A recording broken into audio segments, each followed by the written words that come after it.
Bem, amigos da Rede Globo, falamos ao vivo, já em definitivo, do estádio Atílio Paiva Oliveira, na cidade de Rivera, fronteira com Santana do Livramento, fronteira com o Brasil. Daqui a pouco vamos acompanhar em todas as suas emoções. E são sempre emoções muito especiais. Brasil e Argentina valendo uma vaga, a última vaga, aliás, para as semifinais da Copa América de 95. Vamos iniciando com os hinos nacionais. Vamos primeiro ao hino nacional da Argentina.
That Argentina would not win the group.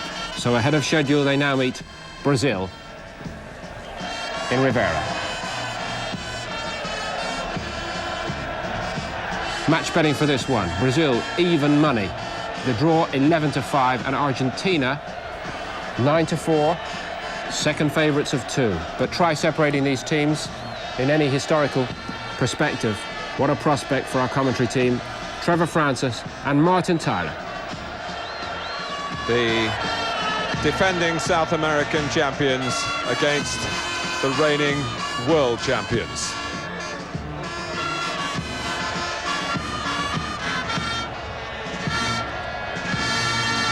Argentina here trying to stop Brazil in their tracks for a third Copa America in a row.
Well, this is a rivalry which runs very deep indeed.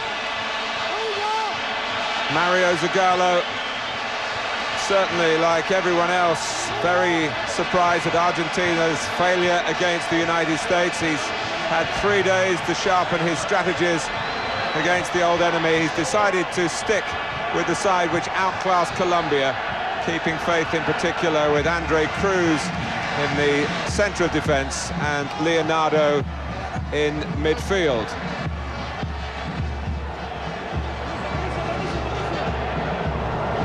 Brazil have improved with each group outing. 1-0, 2-0, 3-0. But now they face Gabriel Batistuta and Argentina, stung by what the United States did to them. The first time Daniel Passarella has a managerial matchup against Brazil. He's reverted to the side which put 4 goals past Chile, with one notable exception. The captain in that game, Ayala, is dropped.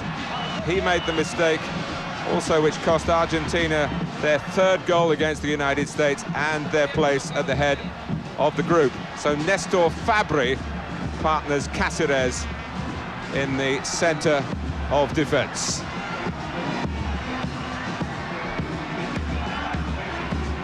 It's a very, very chilly night. Temperatures close to freezing point. But there's a fantastic feeling in the stadium.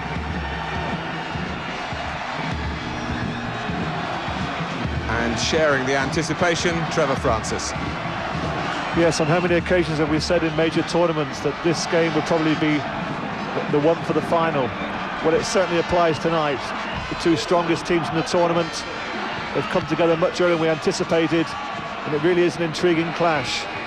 On one side, you've got probably the best 2 front players in the competition in Balbo and Batistuta, but they'll be up against the most formidable defence, a Brazilian defence that hasn't conceded a goal up to now. It really does make for a great match. The referee is always an important figure when Brazil take on Argentina. It's a Peruvian tonight, Alberto Tejada.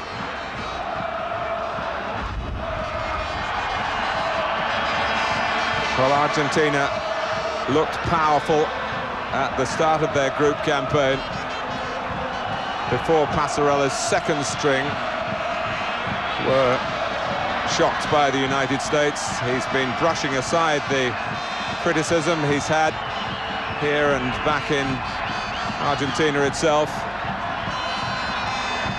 saying that Argentina didn't deserve to lose. Well, the pressure is very much on his regulars to show that they benefited from the rest they were given.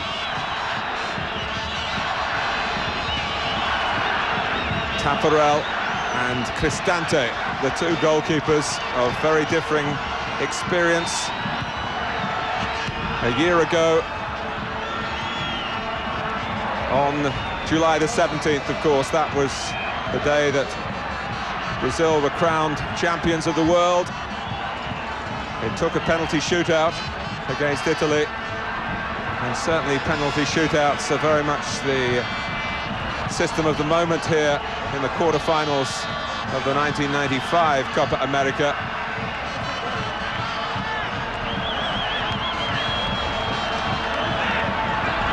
Brazil have played with a terrific togetherness, continuing this extraordinary unbeaten run, 24 games now going back to 1993.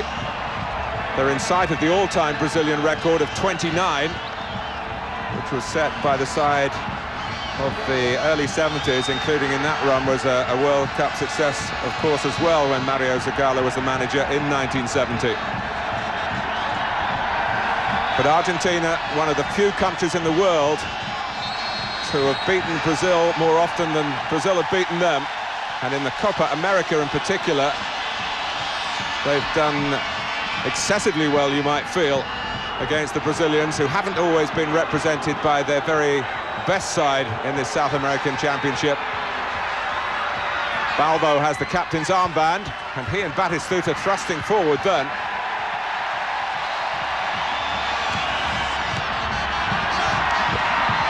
Keep an eye on the early tackles. That one was certainly crisp and fair enough from Estrada. The 2 teams arrived here very focused on their task. No pre-match interviews given. The players hustle straight into the dressing room. They know the importance. They know the tradition. And they know how deep the feelings are, the divide in a football sense between Brazil and Argentina. Roberto Carlos.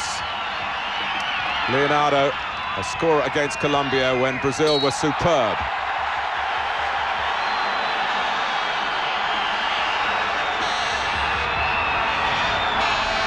Cesar Sampaio with the gloves on, not the only one in that respect, as the temperatures drop, but the heat is on in this quarter-final, and the winners will play the United States of America. Possibly a quick rematch for Argentina. Here's Balbo. Goal! Great start for Argentina. The attacking power they carry has been evident earlier in the competition, and they've shown it here. Brazil's defence punctured for the first time in the competition. And it's Abel Balbo, captain for the night. Well, it was a great through ball into the path of Balbo. He gets on the end of it, shoots immediately, and it finds its way in the back of the net. It's just the start that Argentina wanted. We spoke about the front two, how dangerous they are. It's that man Balbo that's given the lead.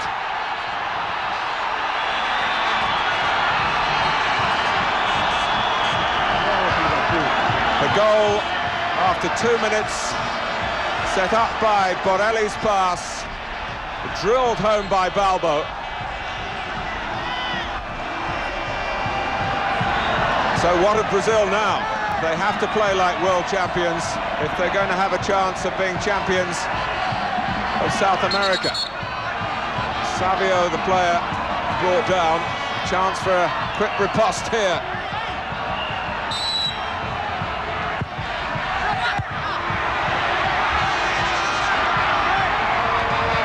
Roberto Carlos.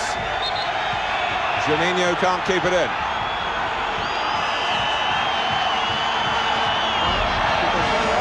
Well, the general feeling before the game was that though Brazil were the favourites, quite rightly so after their recent unbeaten record, the tendency is that in these games it's Argentina who want to win more than what Brazil do. Could it be another upset tonight? I say upset because undoubtedly Brazil are the favourites, but when you've got Balbo and Batistuta in the front pairing, they're always going to cause trouble to any team, and they've already done that tonight. Simeone trying to spring Balbo again. He's the third different captain that Argentina have used in this competition. And at the moment he's by far the most successful. Ayala has had a torrid time with mistakes and yellow cards. Espina had the job for a while until he was substituted against the United States. Balbo is the oldest player in the team at 29.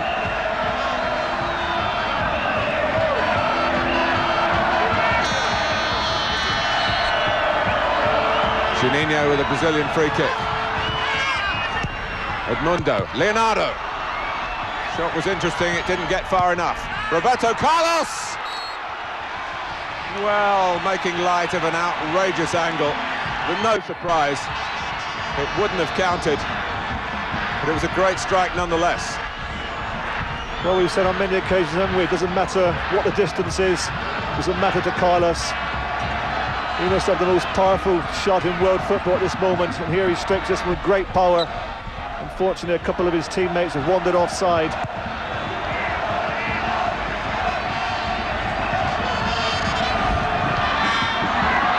Batistuta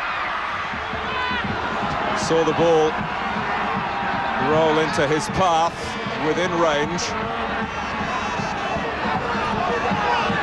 Well, Brazil, who've never, as we've been stressing throughout the competition, never won the South American title when the competition's been staged outside of Brazil.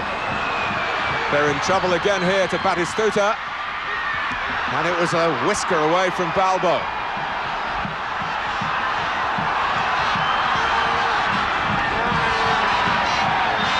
Well, once again, you saw there the front two causing problems. Batistuta getting in behind Aldair.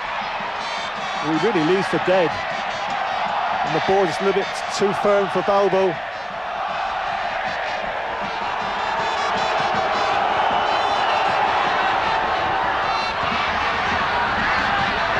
Well, we never really see in many games just how good Brazil are as a back four unit, because the team plays so collectively well.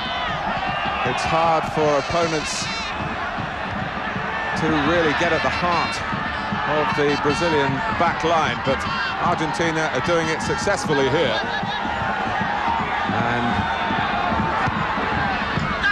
back in the United Kingdom, if you've stayed up especially to see this head-to-head between South American superpowers, I'm sure you're feeling that it's worthwhile already. It's been a sparkling start for the game. Zanetti. Good progress from him. Over Batistuta. Comes to Ortega. Zanetti supporting. But he wanted it really to feet rather than just nudged further down the line. That's got to be a free kick, surely. Carlos has made no attempt to play the ball.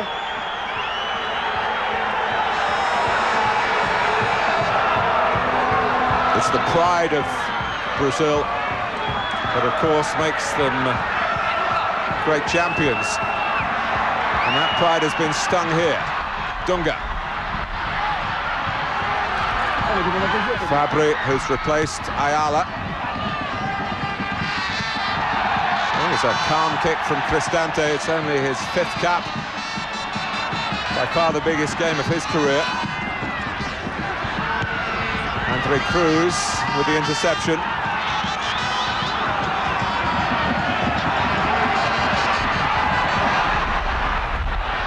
Balbo. Brazil clearly shaken.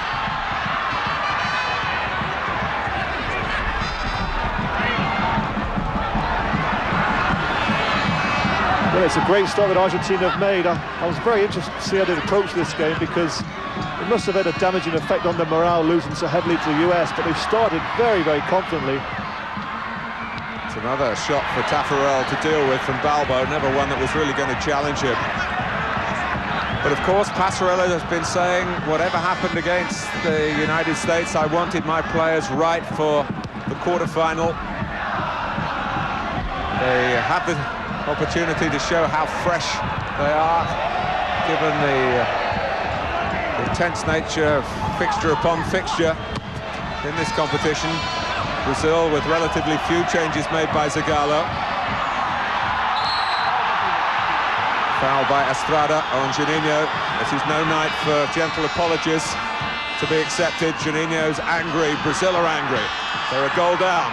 That might change here. Roberto Carlos, Edmundo! It has changed. 1-1. And we haven't played 10 minutes yet.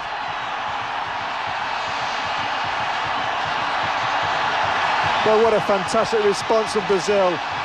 Good driven ball from Carlos. Edmundo in the right place. Nice little side foot from 6 yards. And there's the equalizer. It's a great ball, though. And what a calm finish from Edmundo. So easy. Well, he makes it look easy. Take that, says Edmundo to Argentina. He's been substituted on a couple of occasions in the group games. He hasn't been happy about it.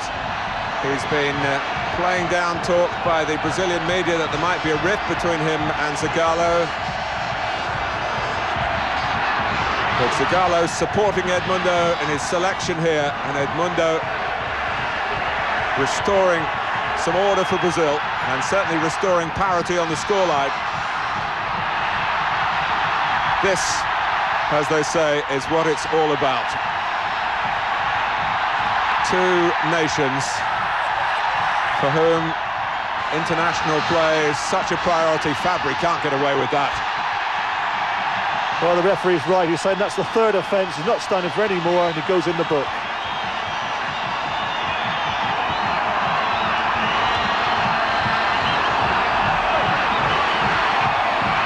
I'm sure the stacking up of yellow cards has counted against Ayala, even though suspensions do not accrue in this unusual, and some would say foolish, system where it's fines and not suspensions for yellow cards. But Fabry now gets a caution of his own. Ayala's replacement, Jorginho. Here's Leonardo.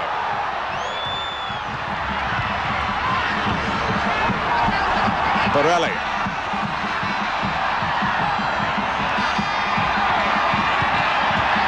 Well, it's all-out action, all-out attack when they get the ball from both teams here. Well, to think only 15 minutes ago in the pre-match discussion, we were discussing the merits of this game and really hoping that we wouldn't see another 0-0.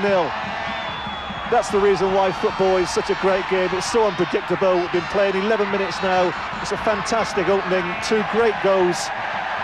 What more could you ask for? Juninho.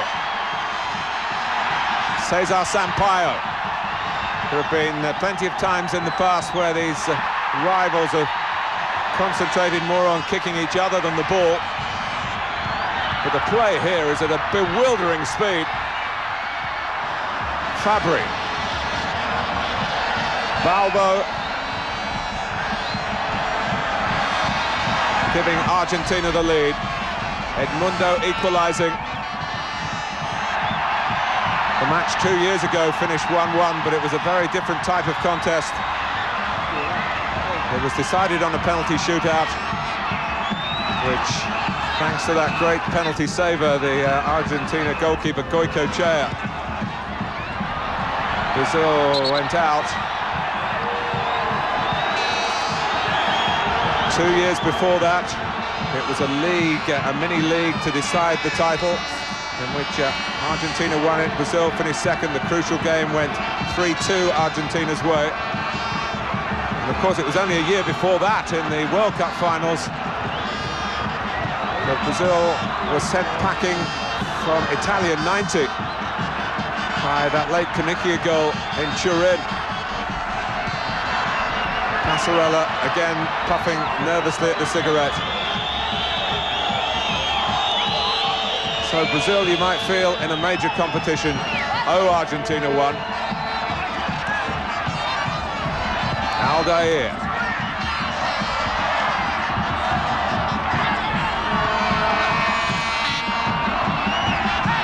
Borelli, who's been very involved in the creative side of Argentina's play thus far. His first taste of international football in this competition. Batistuta. Just forcing Ortega a little wider than he wanted to go. In went Roberto Carlos, throw taken quickly. Leonardo losing out. His challenge on Zanetti. And Argentina from that have a corner. Good probing there from Zanetti. He's a player that's impressed me very much during this tournament. Just been signed by Inter Milan, of course, and will link up with Paul Ince. And maybe with Roberto Carlos, news from Inter today that they're going to send their general manager out here to South America to try and sign Roberto Carlos. Contra-ataque. Vão ser 4 brasileiros contra 4 argentinos. Ele começa com Juninho. Juninho já tem Leonardo pelo outro lado. Primeiro Edmundo. Forçou com Jorginho. Voltou no Edmundo. 2 na marcação. Tenta o lance individual e fica com o lateral. Aí vamos passando dos 15 minutos. Primeiro tempo, tudo igual, 1-1. Grande jogo de bola. Edmundo recebe. Jorginho sem espaço. Obstruction by Simeone, no. Borelli. Chamot. There's no time to play the ball laxly as Chamot did then. Everything has to be crisp and concise here. You just wonder how long they can sustain this pace. It's nervous energy, really, that's playing a part as well. It's frantic. And it's led to a flow to the game that's an absolute joy to behold at the moment. Edmundo's come back strongly, hasn't he? Showing good form after a disappointing opening when he missed the penalty against Ecuador. He's now become the top goal scorer for Brazil in this competition. He's done well when you consider the sort of competition he's had to overcome. I really thought that Ronaldo or even Tulio may be playing tonight. Edmundo has justified his place, certainly with that opening goal for Brazil. Well, we've been getting reports from Brazil that he's signed a deal to star in a movie in the Brazilian film industry. Not a string to his bow. Well, so far he's starring in this particular movie. The feeling is that perhaps at times he can be a little bit greedy. If he continues to put the ball in the back of the net as regular as he is at the moment, his teammates are not going to complain. Chamot for Borelli. Simeone setting off, taking defenders with him. It's a great ball again for Balbo. Simeone was cutting back to the centre.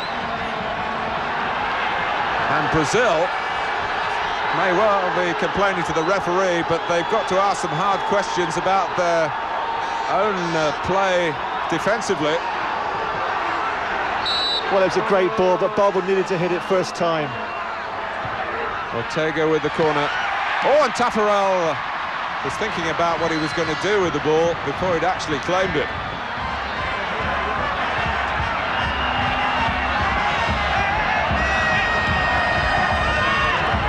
Dunga,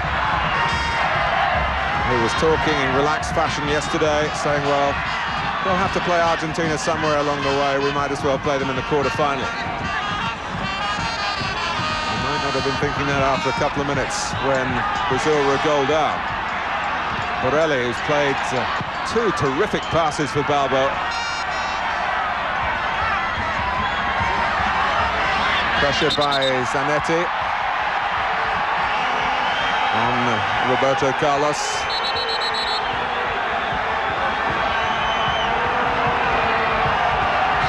Just referring back to the chance that Balbo had, normally you'd expect a defender in that situation, I think it was Carlos there, just to step up and catch Balbo offside.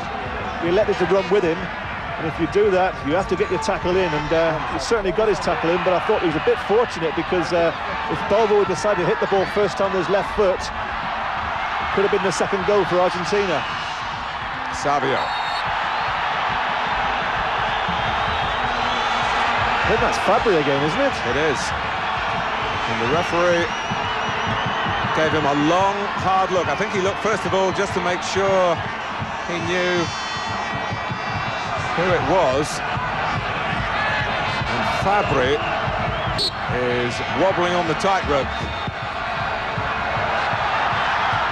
Deep ball, looking for Edmundo again. Cristante rather clawing at it. Corner.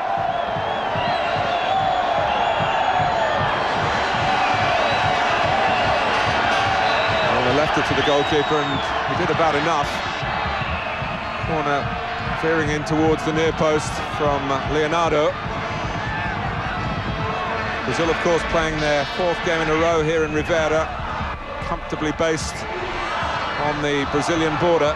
Argentina really caught on the hop, having to leave Paysandú. Hadn't fixed any accommodation here, but they moved into the hotel vacated by Ecuador.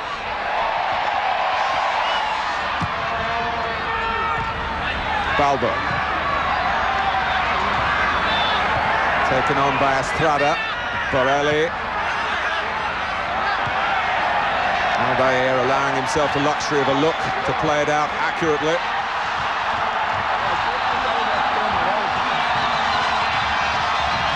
Edmundo.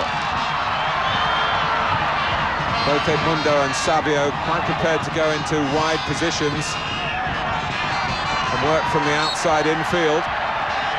In contrast, Batistuta prefers to go through the centre. That's better defending there from Brazil. That's what I was talking about before, Martin. The two central defenders, Cruz and Aldair, just step up and they catch Batistuta in an offside position.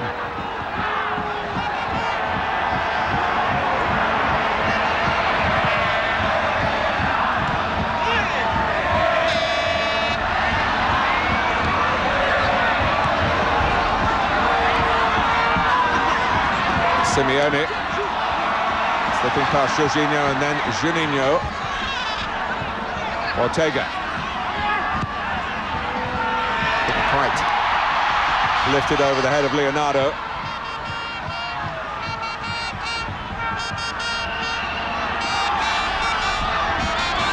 Borelli. Well, he's on the same wavelength as Balbo, isn't he? He's looking for Balbo's runs all the time. That time the Roma striker is straight offside. Balbo, Borelli rather, wins it back. Ortega.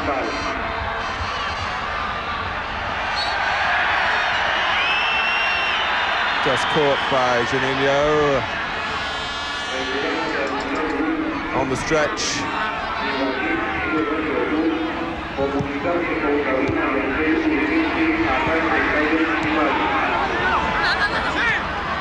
Chamot. The Argentinian sporting public, of course, in mourning today the death of a real Argentine hero, the 5 times world motor racing champion, Juan Fangio.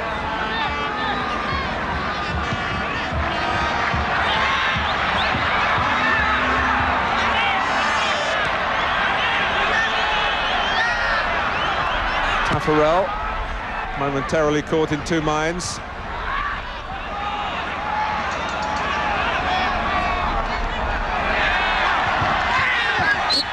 And Jorginho reminding us that there's a lot of muscle on the pitch, as well as plenty of class. Aldair. Well, that was a real risk with Batistuta breathing down his neck. Maybe he was unsettled because Batistuta was breathing down his neck. He who hesitates in those circumstances is often lost. Yes, he was undoubtedly in 2 minds, and if you're in 2 minds, you've got to be sure and kick the ball out for a corner. I mean, it's worth keeping your eye on Aldair because there was 1 or 2 fitness doubts about him before the game. Doesn't seem to be moving that easily, and maybe the problem's a little bit worse than what we anticipated. Yes, he was tentative in the warm-up here. Coming out with 1 boot on and 1 training shoe on. Didn't get there that time. There's a lot about Balbo, of course. Balbo again. Aldair clears effectively up to Edmundo. Undoubtedly Aldair and Cruz are in for a tough night. The movement from Balbo and Batistuta is excellent. It's a driving run from midfield from Leonardo. He got his chance against Colombia because Zinho was ill and took it, scoring the first goal. Of course, he's no longer competing for the position that Roberto Carlos has really made his own. Leonardo wants to play further forward in midfield, which is where you're seeing him in this Copa America quarter-final.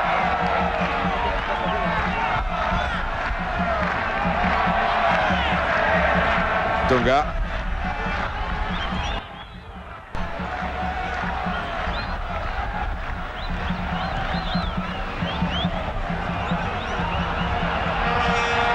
Zanetti.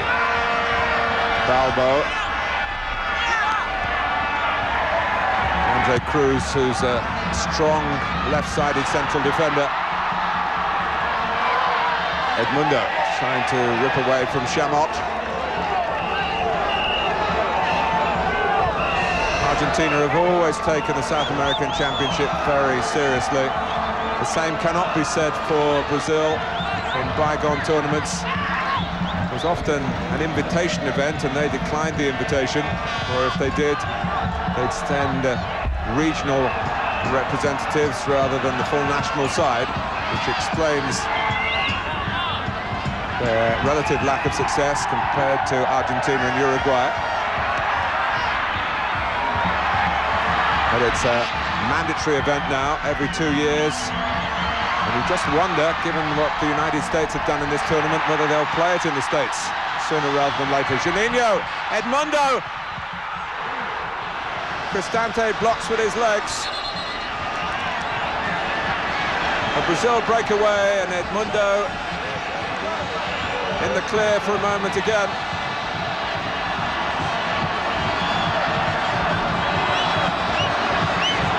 Important save by Cristante. We really are seeing some great football tonight. That was a wonderful dribble from Juninho. He must have gone past 3 players, played the ball in behind Chamard into the space for Edmundo. It was a good save from Cristante with his feet to keep the ball out. Leonardo. Estrada, it's not his first offence either.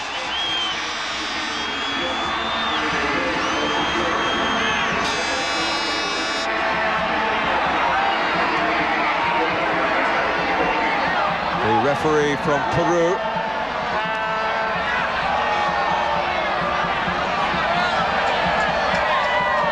Clamping down and doing his bit to ensure that the fabulous flow to the football continues.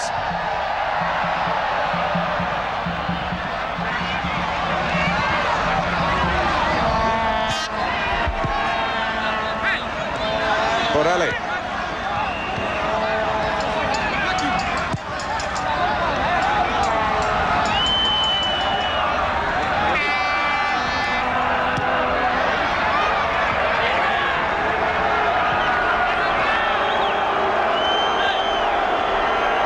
Zanetti. Not on that occasion providing the best kind of service for Batistuta.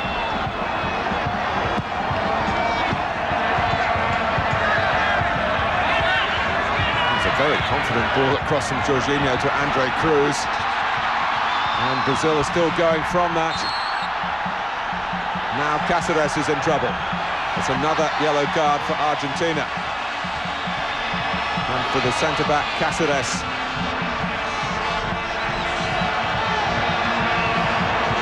Well, once again, clever play from Carlos. Just puts it through the legs of Cáceres. He pulls him to the floor. You can't get away with that and not expect to get a yellow card.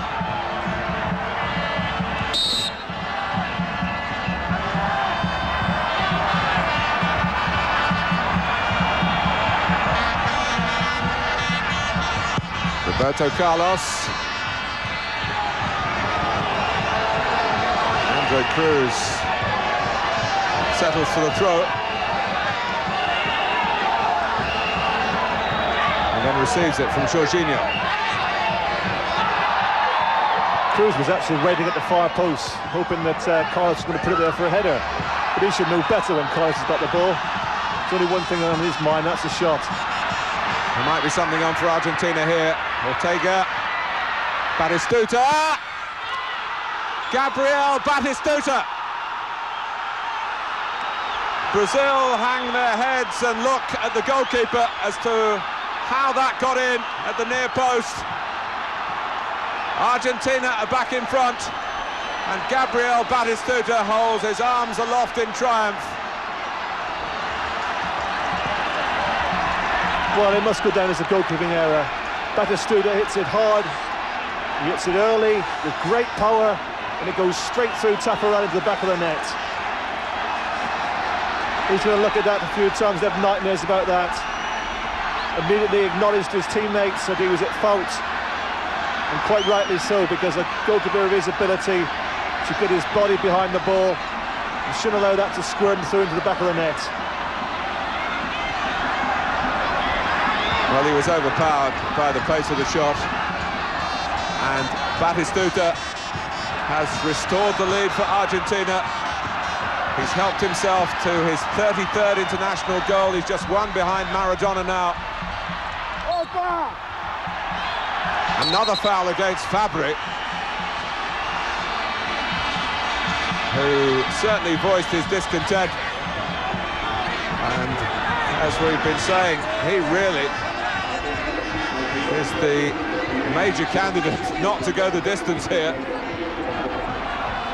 Already booked And immediately a Brazilian free kick as they look to hit back a second time.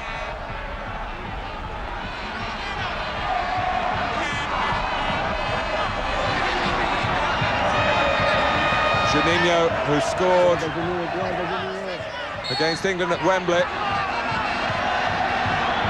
with a curling free kick. Curls this one, but not on target.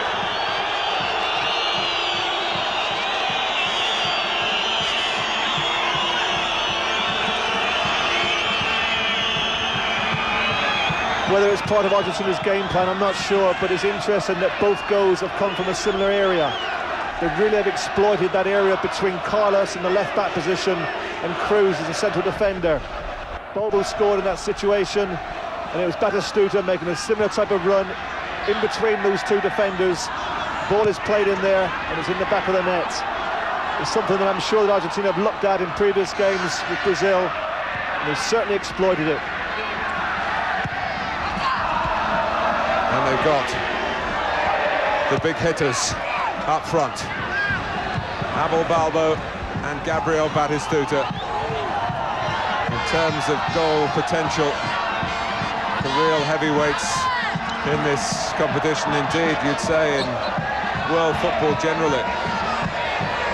Great pair of attackers to have, and they both come up trumps again here on this big, big night.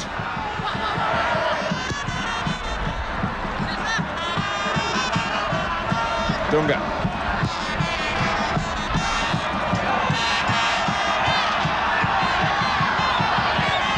Andre Cruz, Savio's header.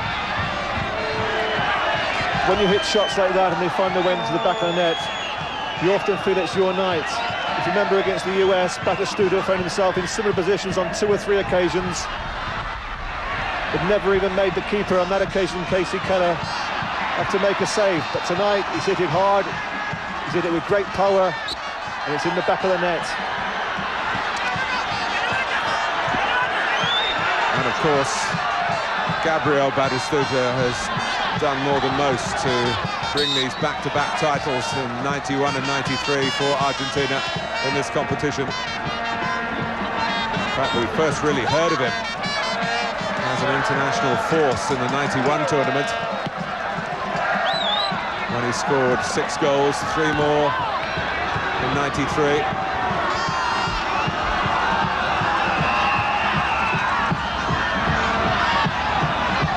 What does that put him now? 1 behind Maradona? Yes. Fantastic record.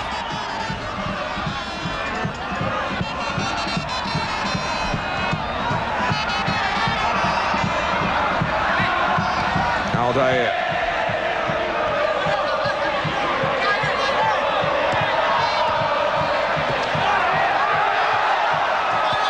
Simeone's challenge has hurt Aldair, but the referee has allowed the game to go on. It's been stopped now by the flag. And Brazil did hesitate for just a second when they lost the ball prior to Argentina springing forward to make it 2-1. Well, he's lucky to get away with that. I don't like to see that from defenders. Just put their hand up in the air, just pleading with the referee that he's going to blow for offside, but you could see quite clearly there was a bad error of judgment from Sampaio, because the Argentinian forward wasn't offside.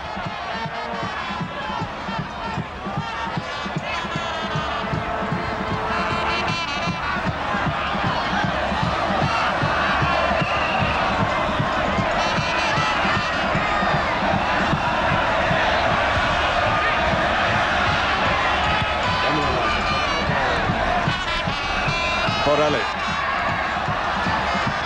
Cleverly done again.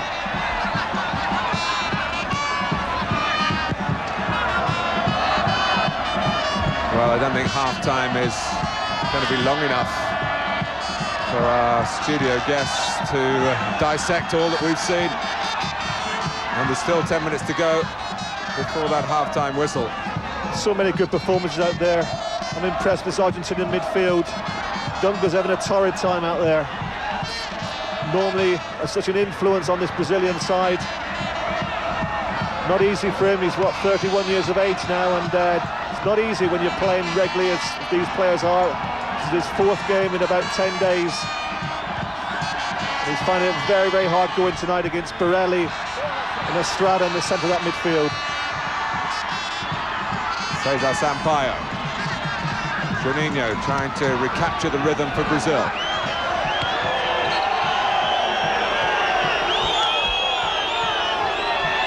Well, they hit back pretty quickly the first time.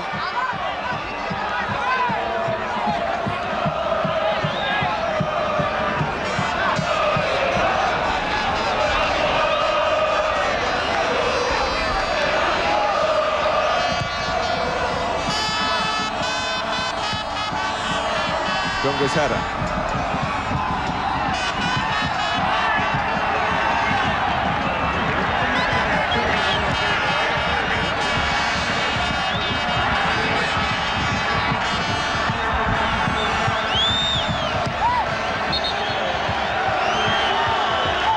Well, Trevor, you're making the point about Dunga and possible tiredness for Brazil. Mario Zagallo, as he was in the Umbro Cup last month, sticking by and large to the same players for each game.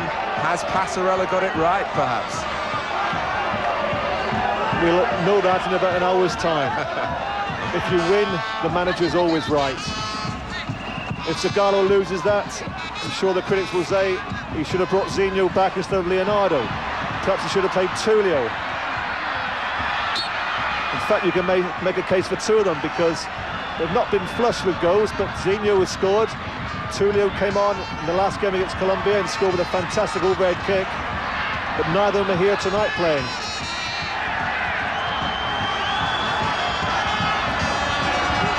The other option, of course, was to recall Ronald Dahl in place of Andre Cruz. Ronald Dahl's had a relatively minor knee injury.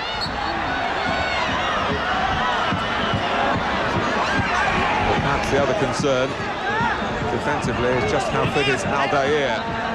You mentioned Ronald Dahl, he's another goal scorer. They've only scored 7 goals, of which one of them was an own goal for Magita. And 3 of those players, Ronald Dahl, Zinho and Tullio, have scored but aren't playing tonight. So you just worry that there's a lot resting on Edmundo's shoulders. Simeone. Flicked away by Andre Cruz, not very far, helped on by Leonardo. Borelli, more defending for Brazil to do. Jorginho did it instantly.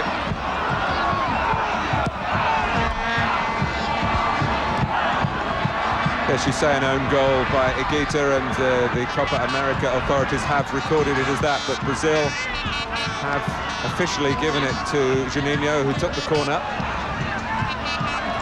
with the comment that a lot of Brazilian players do try to score direct from corners. And it's something that's happened before with the goalkeeper just getting a passing touch. It was a bit more than that, but anyway, it's Jorginho's in Brazilian records.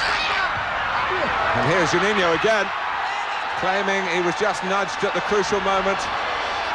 The protests disappeared almost as quickly as they arrived. Brazil worried now about the capacity on the counter-attack of Argentina. Worry of some justification too. Chamot was well forward that time. 5 minutes to go to half-time. And to be fair to the players, they deserve the break, but you just don't want it to end.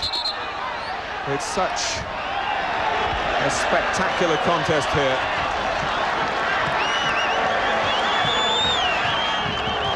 Well, that's about the first time that Fabri's made a challenge and not committed a foul.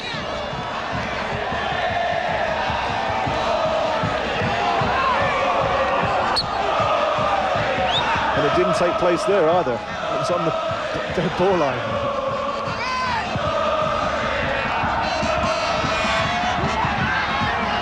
Well, the referee coping with the spirit rather than the letter of the law. And he's done his bit to help the way the game is shaped up here. But there's no doubt the tackles continue to come in. Not always well judged. Simeone, the culprit this time. But he's done a good job tonight, Simeone. It's not a position that he plays regularly. More suited, just leave it there. Because it's Andre Cruz trying to swerve one past Cristante. Edmundo acting as ball boy. No, I was just making the point that Simeone is doing a good job for his manager, Passarella. Normally suited to playing on the right-hand side. He's been put there tonight for one reason, and that's to stop the forward thrust of Jorginho. We've been playing now 41 minutes, and we've hardly seen Jorginho from an attacking point of view. Daniel Passarella, who's had some pretty difficult headlines to deal with after the collapse against the United States, when he made 9 changes. Batistuta did play because of his desire to finish the tournament as the top goal scorer. He's taken his tally to 4, along with the Mexican Luis Garcia.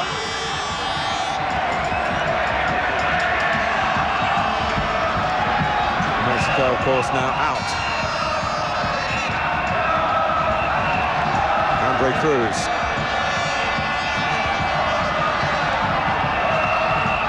Leonardo, Andre Cruz coming forward again. Tripped by Borelli, he gets booked.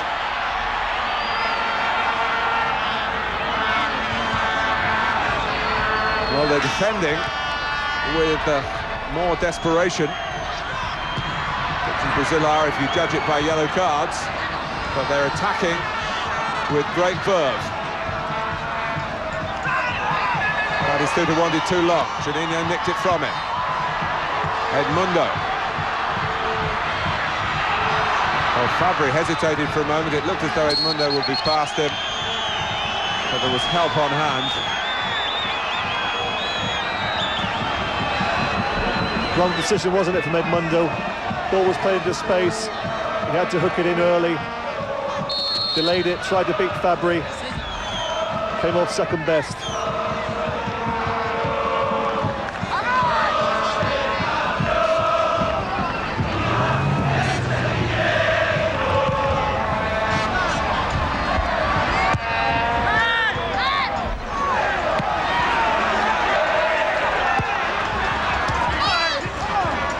Cesar Sampaio right into the back of Balbo, but getting the ball at the same time. Batistuta, that's a great turn past Andre Cruz. Ortega trying to get it in early, which wasn't a bad idea. That's the type of ball I was talking about before that Edmundo should have played. It's what all forwards need. They don't want players delaying. It needs to come in as early as possible to give them a chance.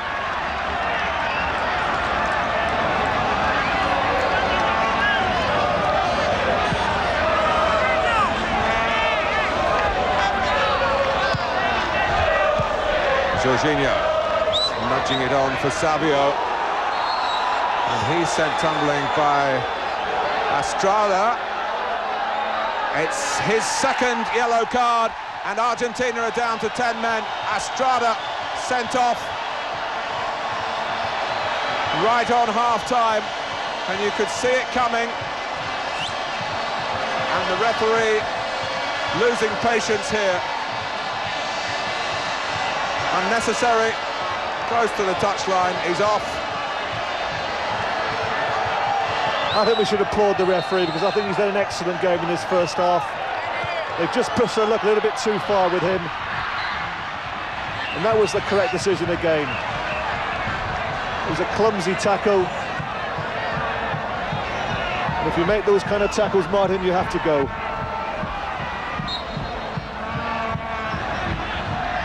Well, you could forgive him perhaps if it was in a goal-scoring situation where he might have been asked the question of whether he was going to prevent a Brazilian equalizer. But out there, knowing that he had been booked earlier, but what a half it has been here in Rivera. It's been a real privilege to bring it to you. Argentina, the first side to score against Brazil in the competition, and they've done it twice. Borelli making the first goal for Balbo after 2 minutes. The equalizer in the 10th minute from Edmundo. The Argentinians protesting about the sending off. But Batistuta with a mistake by Taffarel, restoring Argentina's advantage. They lead on the scoreline numerically. Tá aí dando autógrafo, aí na bola para o garoto, mostrou os cartões amarelos, mostrou o cartão vermelho para o jogador Astrada, porque ele já tinha tomado amarelo, entrou em cima do Sávio, já mostrou o amarelo para o Nestor Fabre, já mostrou para o Cáceres, para o Borrelli. Os argentinos batem e ele vai mostrando o cartão amarelo. Isso pode ser uma vantagem, Arnaldo, para o Brasil. O Brasil perde por 2-1, mas o árbitro me parece muito firme. Esses que têm amarelo, se eles continuarem batendo, me parece não haver dúvida de que ele mostra o vermelho. É um ato de personalidade. É isso, Arnaldo César Coelho? Exatamente. No momento que nós dissemos que os jogadores estão pendurados, quer dizer isso, é que o jogador não pode tomar o segundo cartão amarelo no jogo. E quando ele toma o segundo cartão amarelo, automaticamente vai o vermelho. O Alberto Terrada tem 38 anos, é médico, urologista, e o seu pai também foi árbitro da FIFA por muitos anos. E ele está se preparando para ir à próxima Copa do Mundo, é o seu sonho. Aí você viu a barra brava, torcida argentina.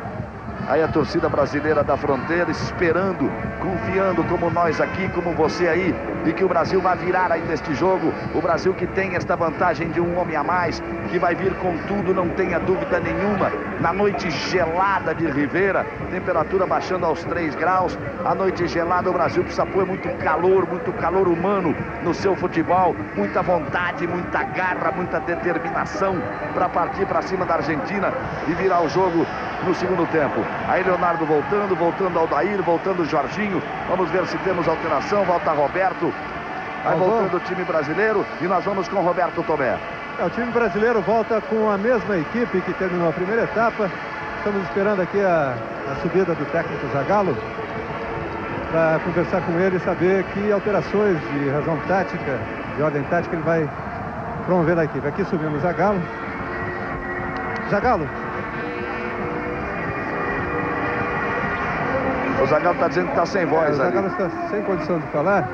Agora, Zagallo, uma tentativa apenas. Que modificação você pretende na equipe?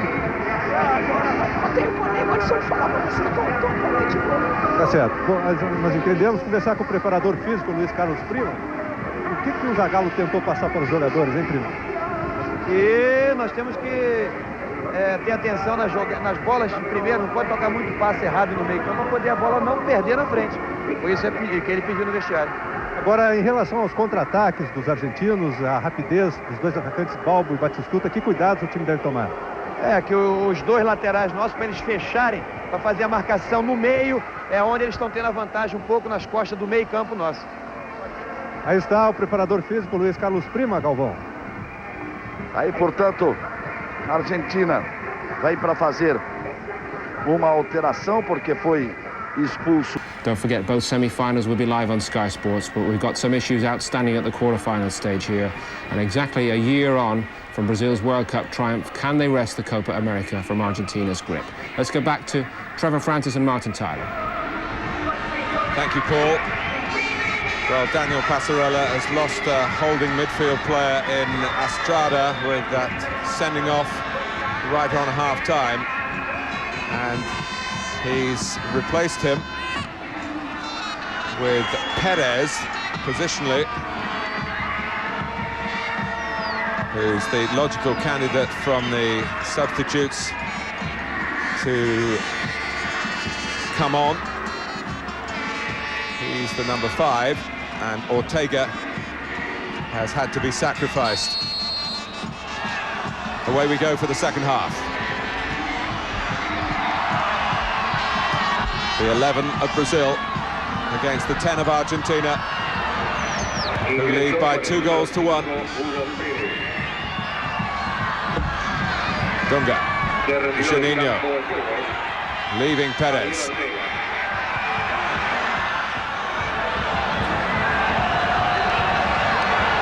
Zanetti was able to knock it away just.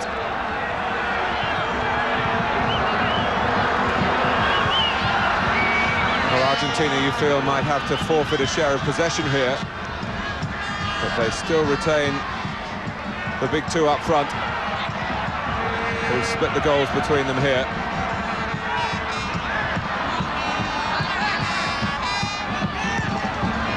Cesar Sampaio. Edmundo's touch was a beautiful one. Juninho. Savio.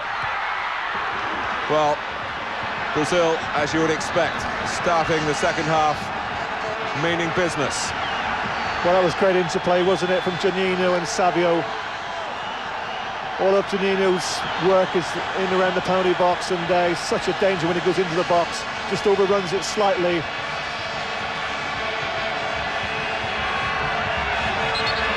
There's a little nudge by Edmundo, he won't get away with that.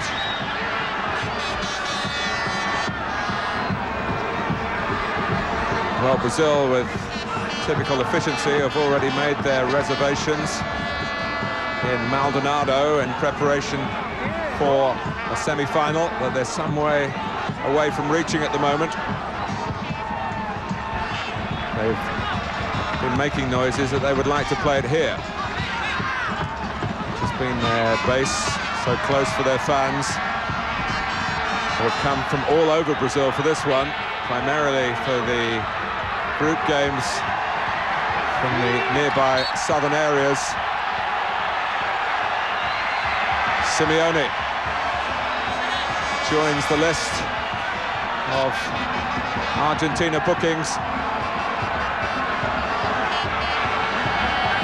Cáceres, Fabri and Borelli, and now Simeone, of players on the pitch, carry the burden of one yellow card.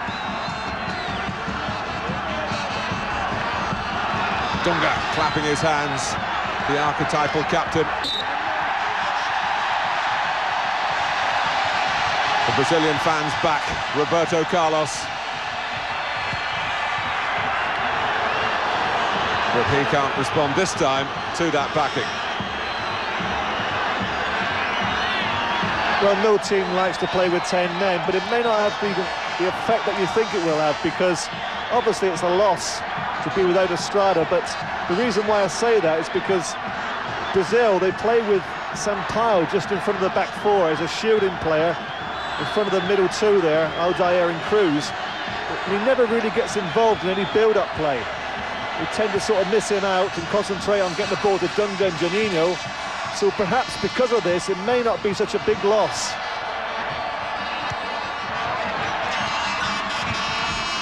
Savio.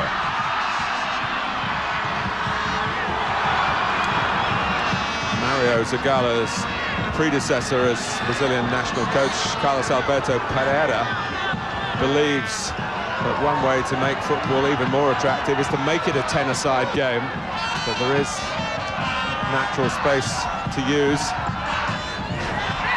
The Brazilians, of course, have kept out of trouble. They're well ahead in the Fair Play League. Kept out of trouble basically not just in this game, but in the group matches as well. They've only picked up a couple of bookings.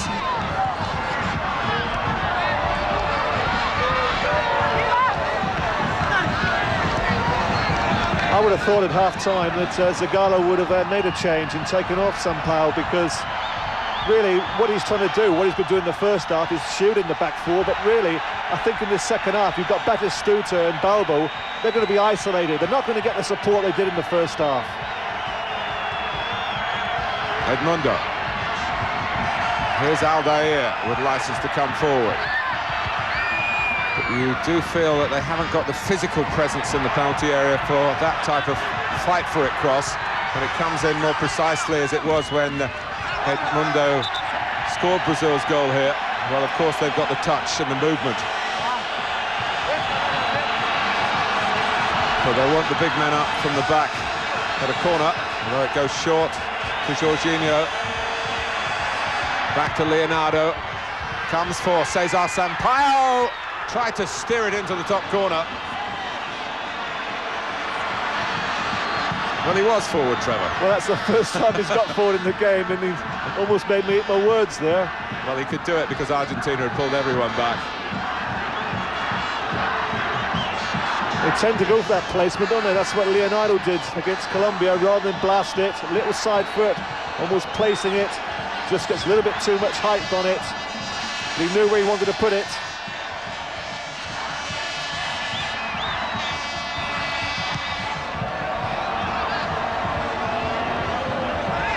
Argentina still lead. Daniel Passarella nervously moving about in the technical area there in front of Argentina's dugout, yelling and berating when he can, when players within earshot. It's difficult for them to hear. Certain games earlier in the competition you could pick out every word. Edmundo trying the dummy then. Cáceres, Balbo. The best piece of defensive play from Cesar Sampaio. And we'll look at the firmness in the eyes of the referee again, who's been right up with play. Juninho, straight onto the head of Fabri.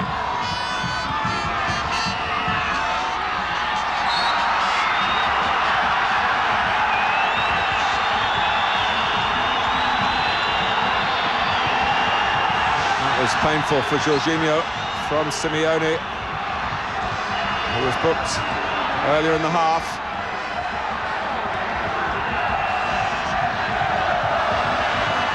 Cesar Sampaio.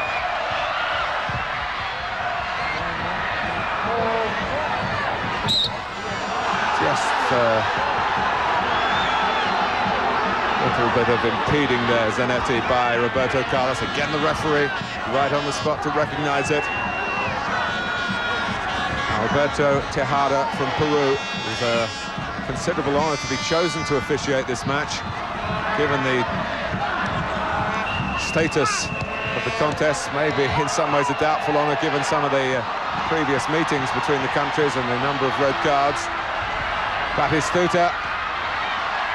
Tafarel's taken a lot of steps there. Leonardo. Savio. Now Dunga. Juninho has Jorginho going outside him. Leonardo with the juggling. Edmundo and the Argentinian defenders there, you feel, were pretty relieved that the flag went up. Well, once again, it must have been very tight. But I think the linesman's got it right. Two of them there, the two front runners, Savio and Edmundo, both in an offside position. Andre Cruz too strong for Balbo.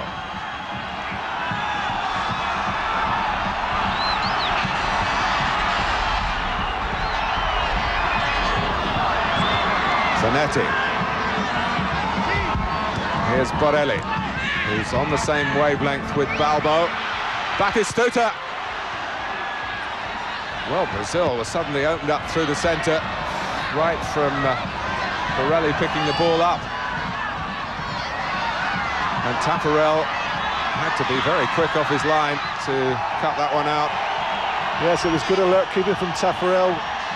Great ball from Balbo, splits the two centre-halves. Batistuta's through. But he's alive to the situation, is Tafarel.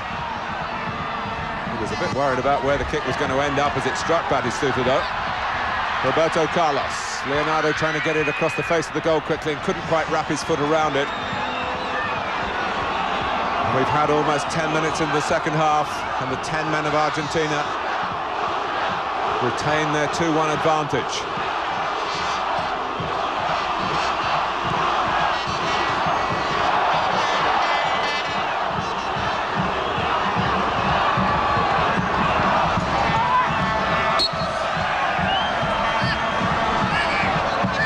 If you talk to any Brazilian fan, they'll tell you that there's just something about the attitude of Argentinian footballers that makes their hairs on the back of their neck bristle. They feel they're a bit arrogant. It all leads to the desire for victory to be at its greatest when the two countries meet. I'm sure the Argentines in their turn will say that the Brazilians have a superiority complex with their World Cup successes.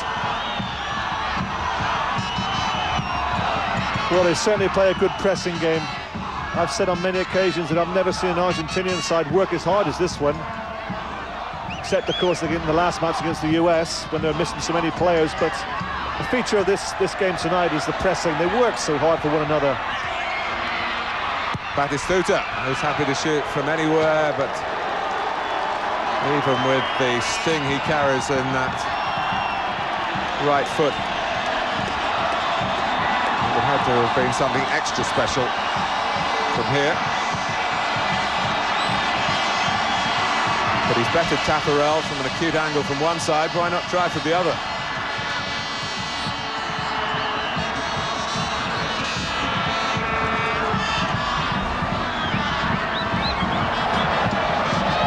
Is that going to be the deciding goal?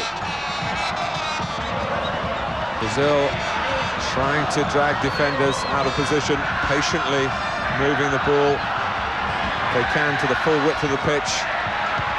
Simeone filling in there. They're going to leave Batistuta and Balbo upfield, and the rest will get behind the ball, and even Batistuta prepared to do that here.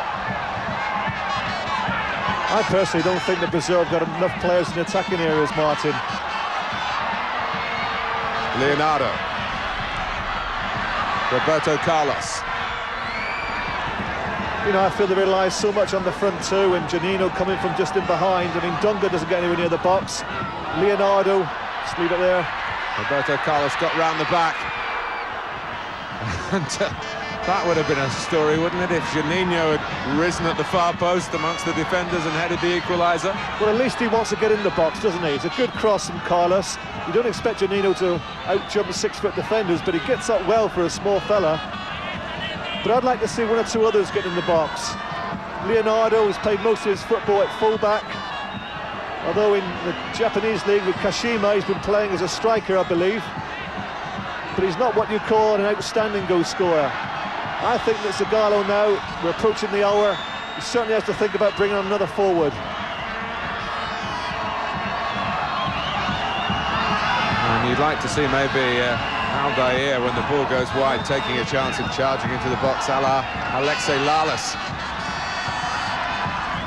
That's if you're a Brazilian. Oh, Roberto Carlos took that beautifully, got past one, but not past Cáceres, who was a real hero with that tackle then for Argentina. Juninho. They lengthened the game, Brazil then, almost to devastating effect. Roberto Carlos putting it into an area where possibly they haven't got anyone to really come flying in and go for the headers, and maybe Tulio is that man as he waits for the call from the bench. Yeah, you watch this as the cross comes in from Carlos. Granted, it's too near the keeper, but really, you see Janino on the edge of the box, Savio just inside the box. It's only real Edmundo there, it goes anywhere near the keeper.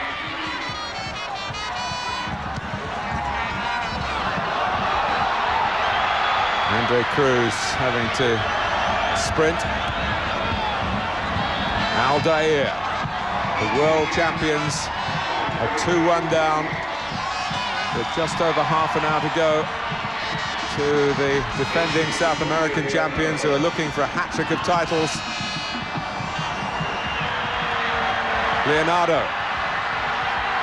Roberto Carlos.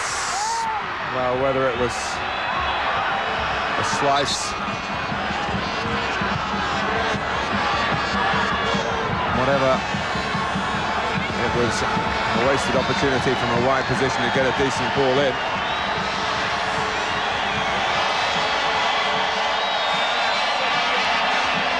And off goes a midfield man, Leonardo, and on comes an extra forward in Tulio.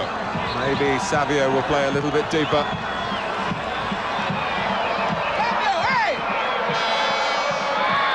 And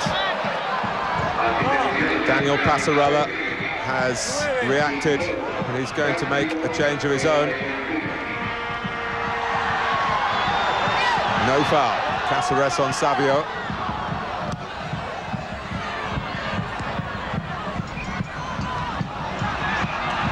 Jorginho.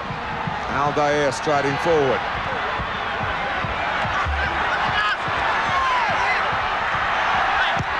Possibilities for Brazil here. Roberto Carlos, found a straightforward cross, and it was dealt forward in a straightforward manner, and that's the goalkeeper's.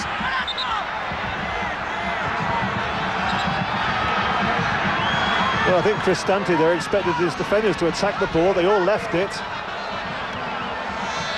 Could have been an embarrassing moment for the goalkeeper.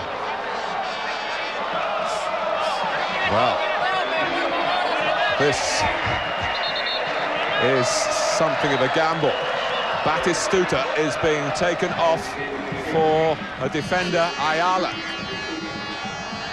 Now maybe there's an injury that we haven't really been able to detect, but given the significant positional switch, one leans towards the fact that Passarella is going to decide here to sweat it through, stick it through, and say, well, we may not need another goal. Well, whatever you want to say about Passarella, he's certainly got courage. Take off probably the best goal scorer in the competition.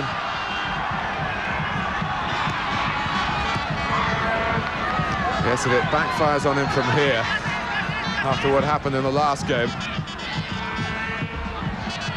it'll take a long, long time for the criticism to die down.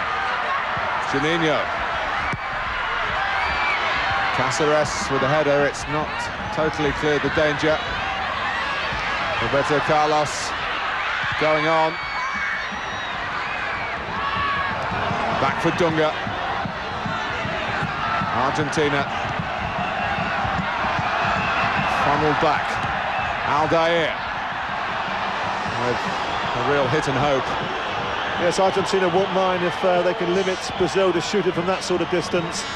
But you do feel that the pressure is mounting on them. They've decided they're going to get more and more men behind the ball, with Batistuta coming off the field.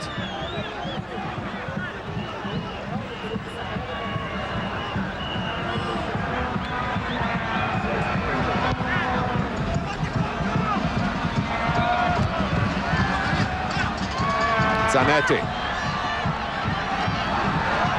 Andre Cruz, pressed by Borelli. Zanetti got in, it breaks for Balbo.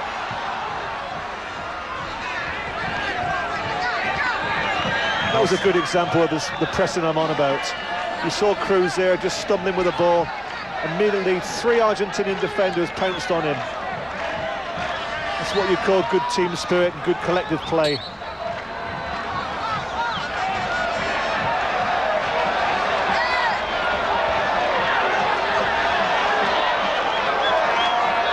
Well, he was always a forceful figure as a player, Daniel Passarella, and he's looking to forge a name for himself here in international management.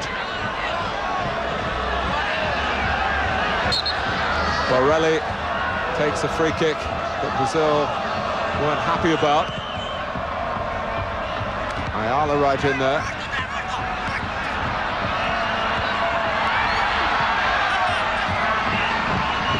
Well, as soon as Simeone hit the ground, he was bouncing up to chase back. They've got to maintain the work rate.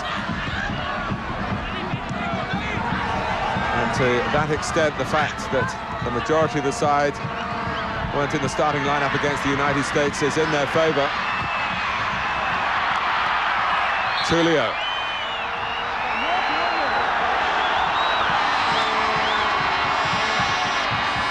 Well, they won't mind the stop and starts here, Argentina, to interrupt the flow that Brazil are trying to achieve.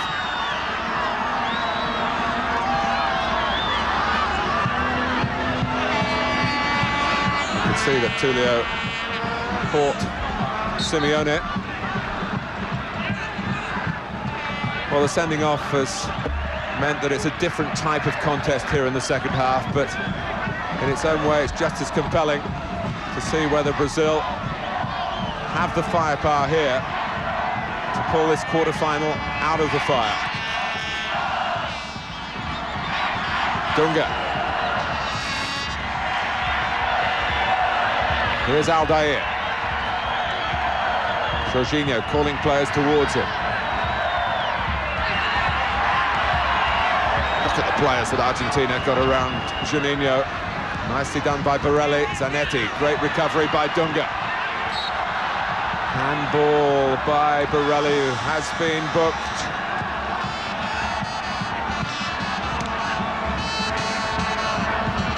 Dunga. You expect Brazil to have plenty of the ball, but what they're doing with it to this point, well, it hasn't given Argentina wholesale problems. Edmundo trying again from the right-hand side, as he likes to do. Jorginho. Cesar Sampaio. Plowing on. Roberto Carlos. Well, they look at the linesman. Tulio was the player who had the opportunity to score and didn't take it. Well, this is an amazing miss, isn't it? And I can't really see how he's offside.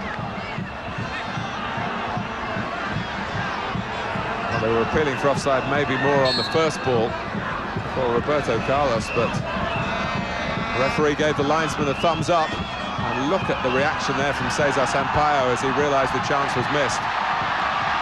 With his head down to the ground.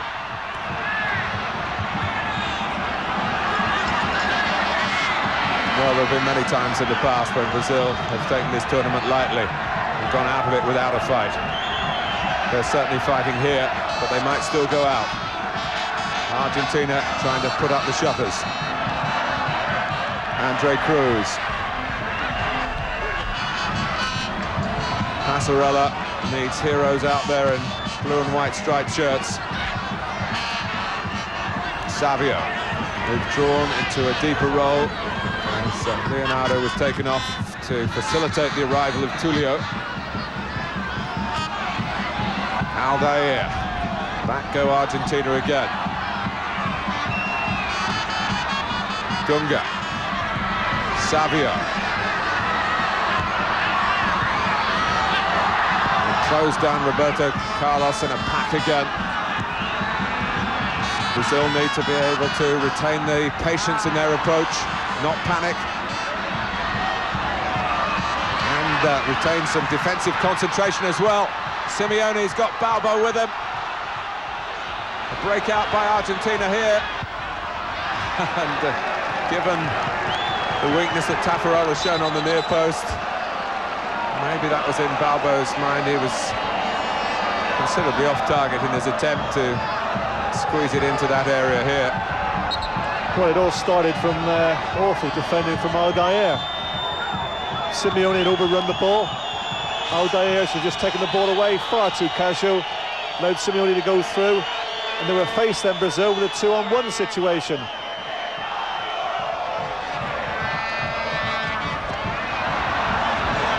Chamot. Borelli. Chamot kept going. It's a brilliant breakout by Argentina. And Aldair, that time, was spot on, and he really needed to be one number 3 on the other. Well, that looked like curtains, didn't it, for Brazil, because when Chamot went through, you fancy him to score. Just delayed it to allow Aldair to get the block tackle in. And you feel Argentina have got to do a little bit of this to stop it being a constant siege. Savio. Edmundo couldn't knock it straight away back across the face of goal. Has the chance to do it now.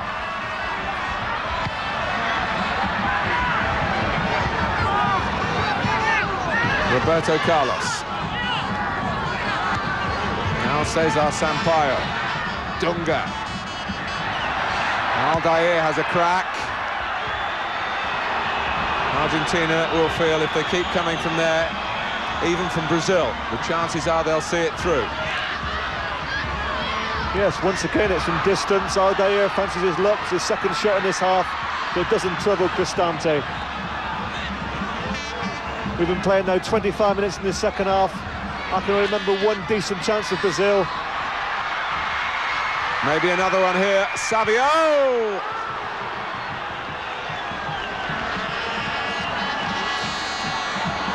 Well, that's the second. The first was to Tulio. This to Savio. He fashes it out of his own making. Goes past the defender, hits with his left foot, but it's always rising. Not a problem for Cristante.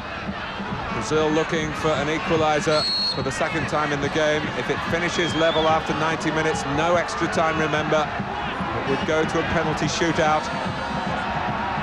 By which method Colombia have already overcome Paraguay. And today, the United States have knocked out Mexico following the first goalless draw in the tournament. But once again, that's another example of poor defending. Brazil have got 4 players back. Bobo's up front by himself. They allow him a free header, and then they don't even challenge the second ball. He's gone to retrieve it to keep possession. Well, we've heard all about Passarella's belief in changing the diet of the Argentine players to improve their fitness. If that's a factor, it's certainly working, because they're still pressing and working and competing in all the right areas. And Brazil, despite the extra man, is still looking down the tunnel of defeat.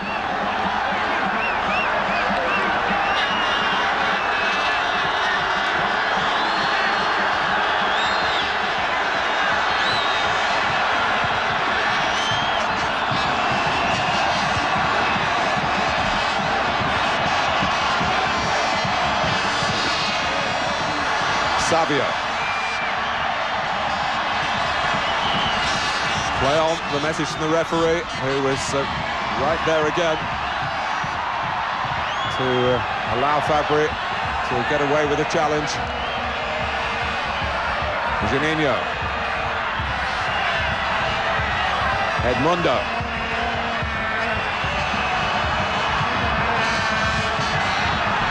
Dunga decides it's time for him to have a crack. Borelli, Zanetti, accelerating athletically, helped by Borelli. The ball on to Simeone on the left, but for the first time, just a slight sign of fatigue.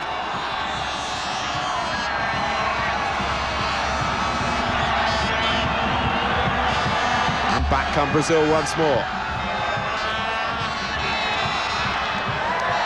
Well, now going to look for another forward, maybe like for like, possibly Acosta straight for Balbo. Edmundo. Oh, Ayala, who's made some mistakes in this tournament. Cost him his place in the starting lineup tonight. It's only a young defender, though.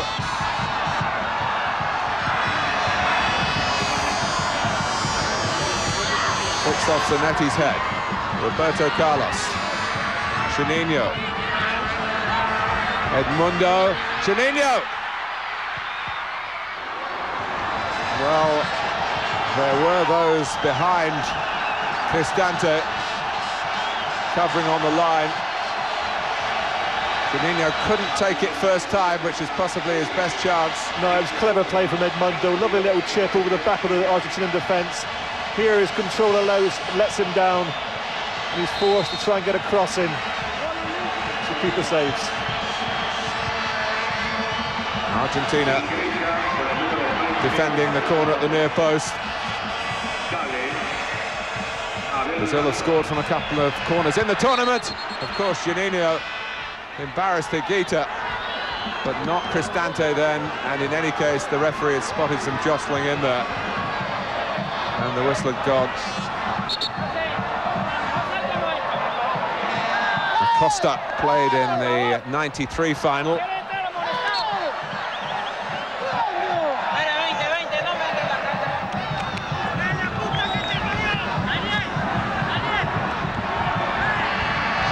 Well, here you see the corner, and well, I can't see too much wrong with that.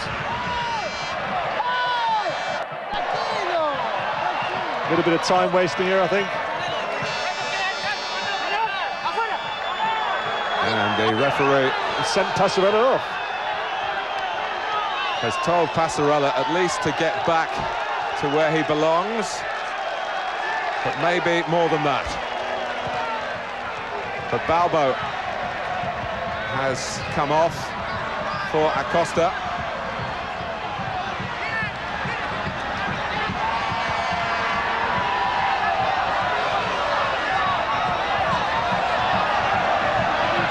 Acosta with an immediate involvement. Well, he's fallen on the ball here. So Passarella has to go.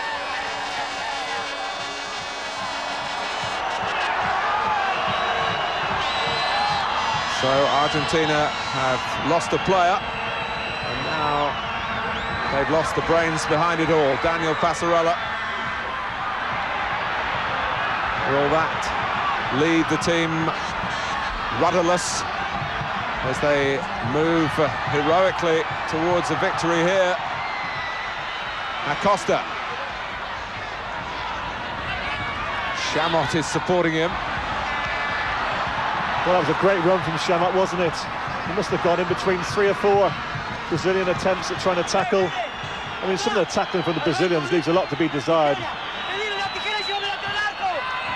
I mean, if you look at the two teams, in terms of desire and determination and aggressiveness, Argentina are streets ahead of the Brazilians tonight.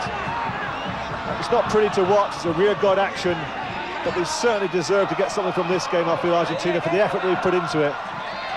And of course it was pretty to watch when they were playing with 11 men. Yes, you know, when Estrada got sent off, it really spoiled the game as a spectacle, because it was one of the great first half we've seen in this tournament.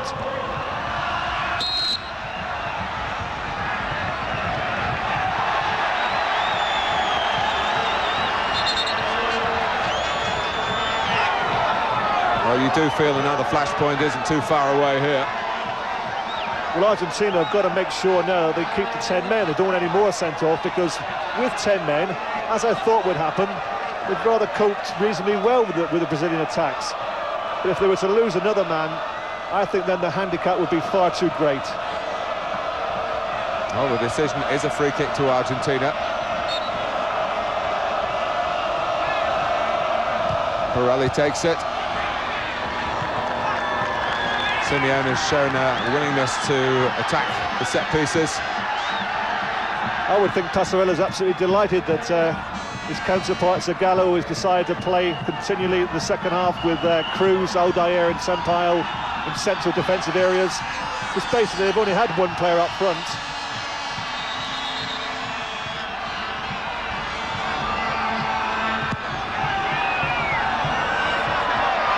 Well, he's certainly one of the stars of the show here tonight. A supremely alert referee, Alberto Tejada. Peru, the team, went out in the group phase, but they're represented well here by the remaining referee, Juninho. Oh, it's come back his way. But you still feel it's got to be particularly precise for Brazil, as it was when Edmundo... Well, what they're clearly lacking, Martin, is a player with great power, a 6-footer up front. That's what they're lacking. Too much bend on that corner. You know, there are times like this when you've got pressure on the team, you've got them penned in, you just want to put a ball in and fight for it in the box. They can't do that. They don't have that type of player. It's got to be a precise build-up, and it's got to be the perfect goal. We saw that in the first half. Great play from Leonardo, who gave it to Carlos. Cross ball, and there was Edmundo for the goal. That was the perfect goal. And that's what they're looking for now, and it may not happen.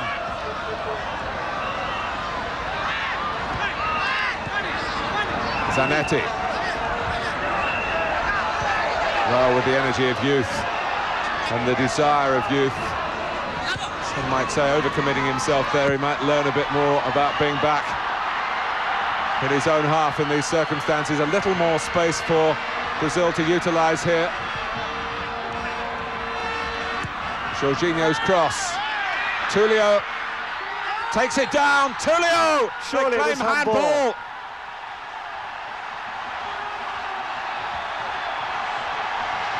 A controversial equaliser from Brazil with 10 minutes to go. Arm out, handball. Well, most definitely it's handball, but I think if you look closely, he's also offside as the cross comes over from Jorginho.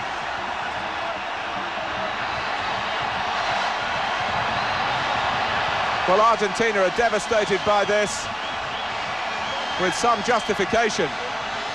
Having said that, Tulio played to the whistle, didn't hear one, kept going, and actually lifted it expertly and adroitly over Cristante. Well, it's the most blatant handball you'll ever see. And how ironic that the referee's had an excellent game tonight, hardly put a foot wrong. When he needs to get it right, the most important decision probably of the evening, he gets it wrong.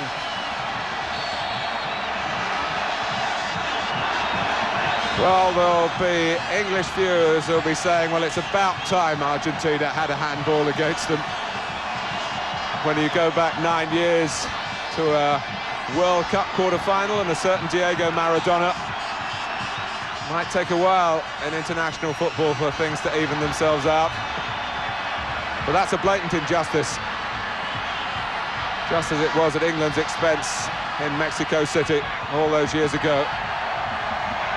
Martin, quite clearly both were handballs, Maradona and there Tulio. But I think the Tulio one was even more blatant than Maradona's.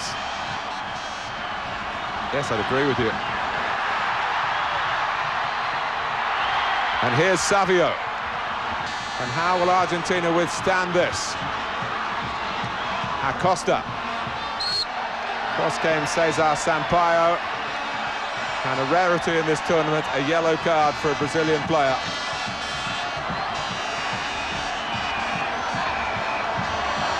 Yes, no complaints there. Little body check. Sampaio becomes the first Brazilian to go in the book, I believe, tonight. Yes.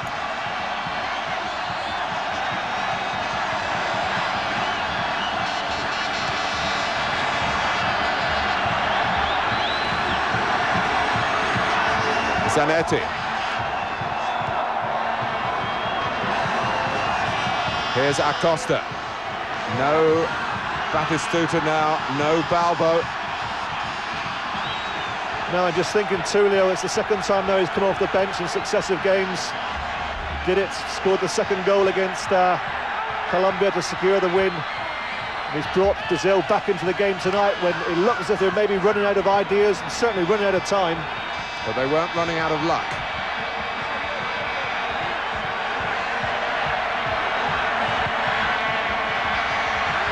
Roberto Carlos. Well, it has been, strangely for a Copa America, a tournament really until tonight without a major controversy. We've got one now. Cáceres, they've got to keep their concentration here, Argentina. Roberto Carlos, oh, that looked bound for the back of the net. That was a great block from Fabri. There's only one place that was heading for, and that was the back of the net. Cristante wouldn't have got near that. Just have a look at this. It's going in the far corner. Great block. Well, they've given an offside, so it wouldn't have counted. But Fabri wasn't to know that.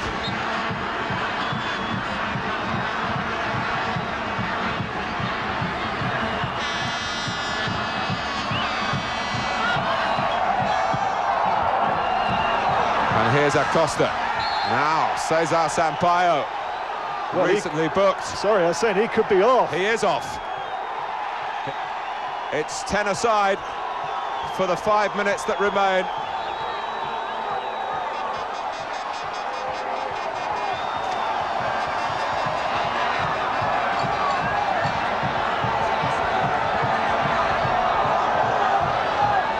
Player who got a red card in the last Copa America a couple of years ago against Paraguay goes here for a second bookable offence. Well, he's a player that I've wanted off the last half an hour, but I didn't think he'd go off in that fashion.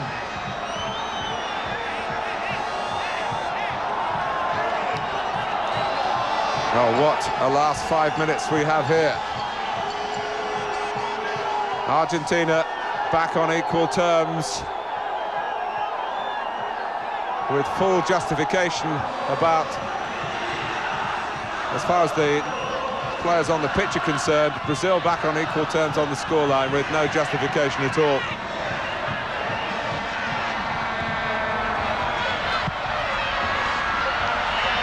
And Dunga had to be careful then.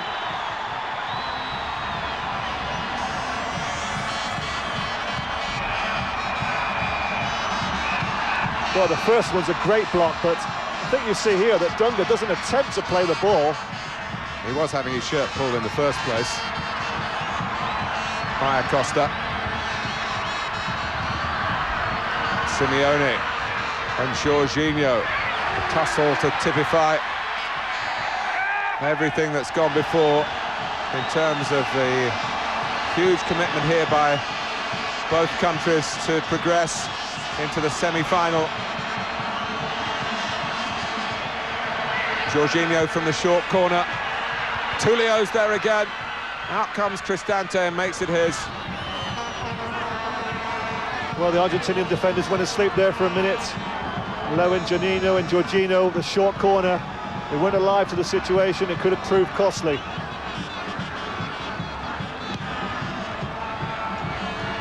Well, are we exactly a year to the day from Brazil's most famous penalty shootout, going to see them involved in the same type of conclusion.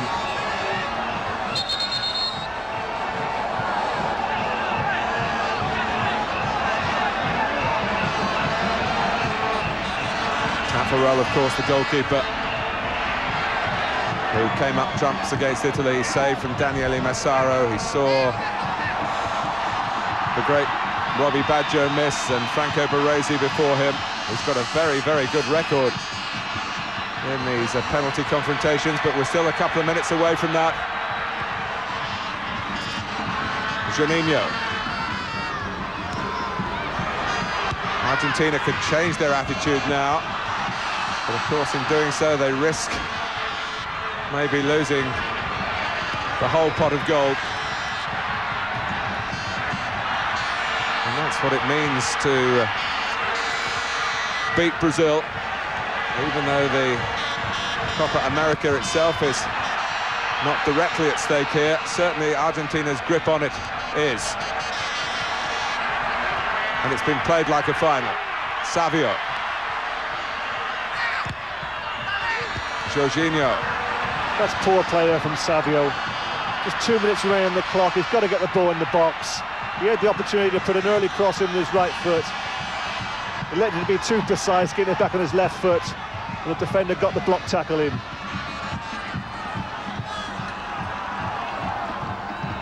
Cáceres. A touch from Tulio, gives it back to Cáceres again. Well, now the game finishing the way it started, the way the whole of the first half went, until the imbalance for so long caused by Estrada's sending off in the final minute of the first half. Only balanced out later on by the red card for Cesar Sampaio. Edmundo concedes a corner.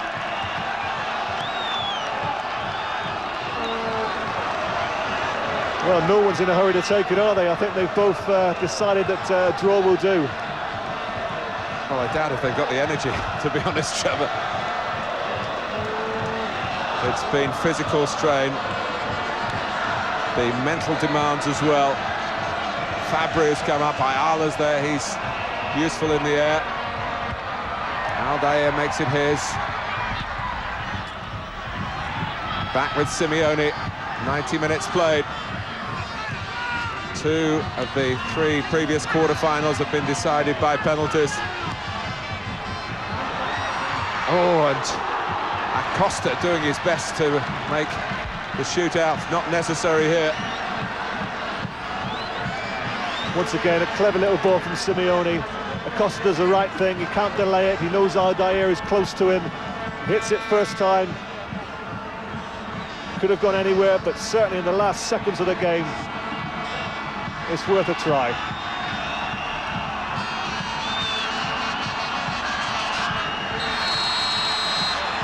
Brazil have got out of jail here. A controversial equalizer. 7 minutes from the end, from Tulio, the substitute, who clearly handled and controlling before lifting the ball beyond Cristante. 2-2, it's finished. And Brazil take part in a penalty shootout a year to the day when they won the World Cup from the penalty kick situation, when Tafarel was the goalkeeper of the present side. Dunga also took a penalty, but Brazil will remember that the year before that they met Argentina in the quarter-final of the Copa America and lost a penalty shootout. So you pay your money and you take your choice, but a hugely entertaining and eventful 90 minutes here has finished 2-2. Batistuta and Balbo for Argentina, the scorers in the first half. Edmundo with a classy goal to make it 1-1 early on, and then Tulio in the nick of time with luck very much on Brazil's side. Well, I just hope that Argentina have already decided prior to the match, in the case of penalties, who will take them, because Passarella has been sent off and he certainly can't decide at this moment. It's going to be left to the players.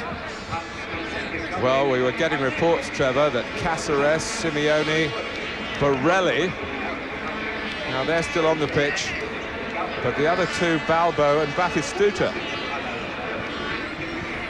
But of course, other factors, that's all very nice in theory after the last training session. But Passarella has come out there. I'm not sure he's entitled to do that. I think he's saying, I'll take the penalty. The arguments here are about the handball.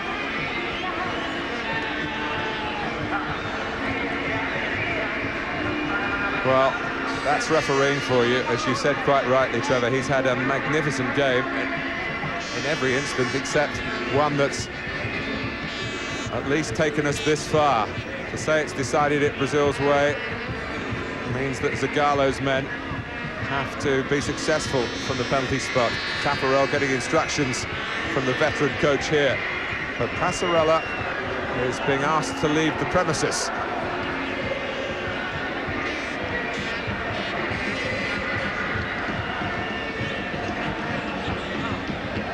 The reports from the Brazilian camp talk of Dunga, Roberto Carlos, Edmundo, who of course missed the penalty in the opening game against Ecuador, Andre Cruz and Leonardo. Well, Leonardo's been substituted, so he's not in the mix.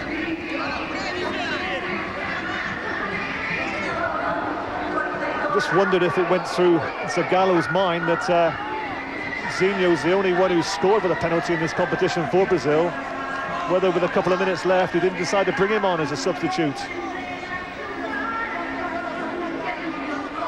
Well, possibly. Sorry, Trevor, I was just concentrating there on a handshake between Passarella and the referee to settle the matter, and he then went down the tunnel.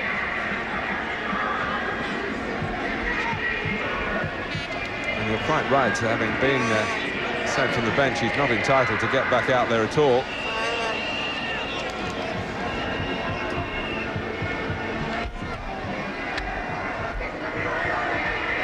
So it's been an intensely dramatic match, and that will only increase as the place in the semi-final is decided here at skill from the penalty kicks.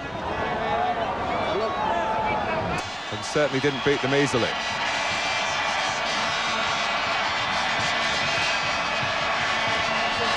Well, after lengthy formalities here, the penalty shootout about to get underway.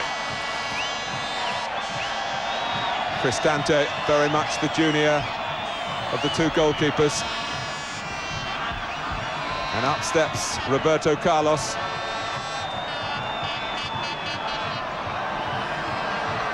Who scored a penalty in the '93 shootout between these two countries. He's asked to score again for Brazil here. to get the shootout off for Brazil on the right foot with Roberto Carlos's famous left foot. Still the officials aren't satisfied. Well, this is very unsettling for the player. It's not what Carlos wants at this moment. He just wants to get on and take the penalty. Whatever the delay is, it's not doing him any favours at all.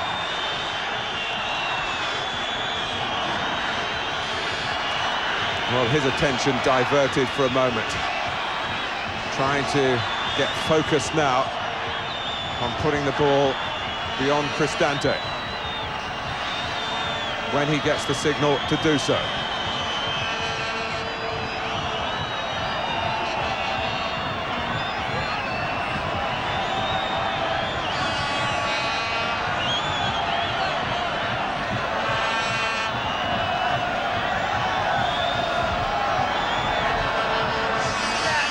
Well, I don't know about you, Trevor, but I'm starting to shake with nerves here. So goodness knows what it's like for the players. Well, I've never seen Carlos take a penalty, but my guess is he's going to blast this ball as hard as he possibly can. Any thoughts? Well, you'd certainly say that from the way he's been taking the free kicks. What they're trying to do is get the players who aren't in the nominated 5 out of the centre circle. Roberto continua esperando, isso acabou sendo ruim. O Roberto está há muito tempo ali esperando, os argentinos sabem disso, ficam catimbando, não querem ir lá para o meio campo. Roberto Terrada deixou inclusive a área. Você está vendo aí na área, mas lá no meio campo ele pede que os brasileiros cheguem mais para trás. Os argentinos é que não se mexem. Aí os brasileiros, todos eles, como na Copa do Mundo, como exatamente há um ano atrás. É que os reservas têm que ficar do lado de fora do campo. Isso ele está exigindo também. E quem está jogando tem que ficar do outro lado do campo. Aí falou Arnaldo César Coelho, pela luz da lei, do regulamento. Enquanto isso, o Tafarel faz ali seu aquecimento. Vou com você, hein, Tafarel? Vou com você, hein? Os reservas vão saindo ali. O Cristante ficou atormentando a vida do Roberto Carlos. Agora vai chegando o Roberto Terrada. Vamos para a primeira cobrança finalmente. Brasil e Argentina, mais uma vez decidindo nos pênaltis. Roberto está próximo à bola, mas ele vai tomar mais distância. Roberto e Cristante, é o primeiro pênalti. Vai chegar Alberto Terrada. Vai começar o Brasil na cobrança. Vai autorizar finalmente. Finally, Roberto Carlos gets the signal to take the first penalty of the shootout for Brazil. In it goes. And it was a pretty good thump, Trevor. Well, as we expected, he's blasted it as hard as he possibly can. Keeper dives the wrong way. Nothing wrong with that.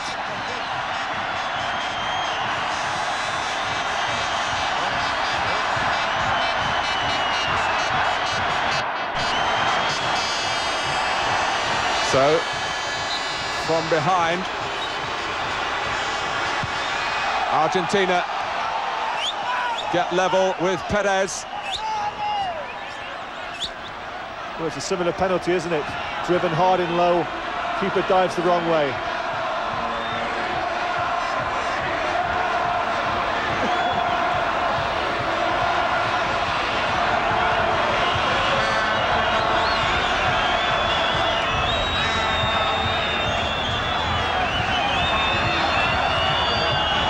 Well, Brazil have been trying hard to find penalty takers in this competition.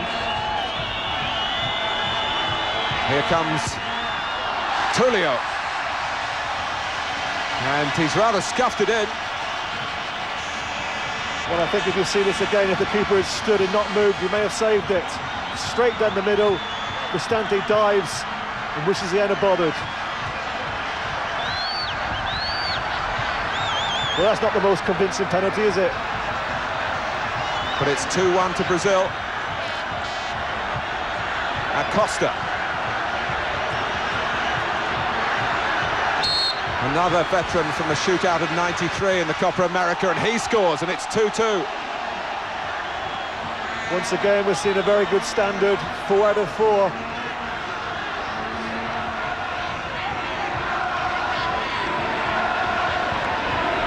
There you see the side foot, nice and accurate, enough pace. Keeper dives the wrong way again.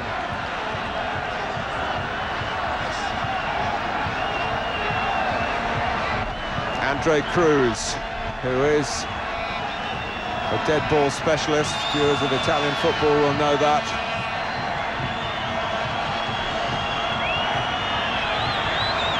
Nothing given away as yet from the penalty takers. Andre Cruz, and it's saved by Cristante. The first failure, it's come from Brazil. Well, it's the first time he's guessed right. And he makes a good save, pushes it out with his left hand.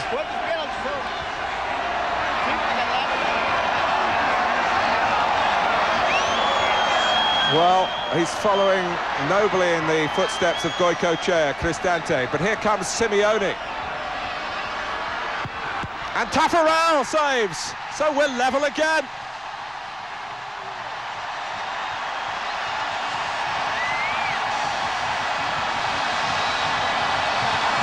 Three penalties each. Two apiece have been scored. Little side foot from Simeone, not a great deal of power. Taffarel guesses. And it's back to all square. And Dunga. Well, when you've taken one in a World Cup final shootout, you shouldn't be fazed in a quarter-final. But the job has still got to be done by Brazil's captain. And it is. 3-2 to Brazil. Nerves of steel, Dunga. That's a great penalty. Calm as you like, driven just inside the post. Keeper goes the wrong way.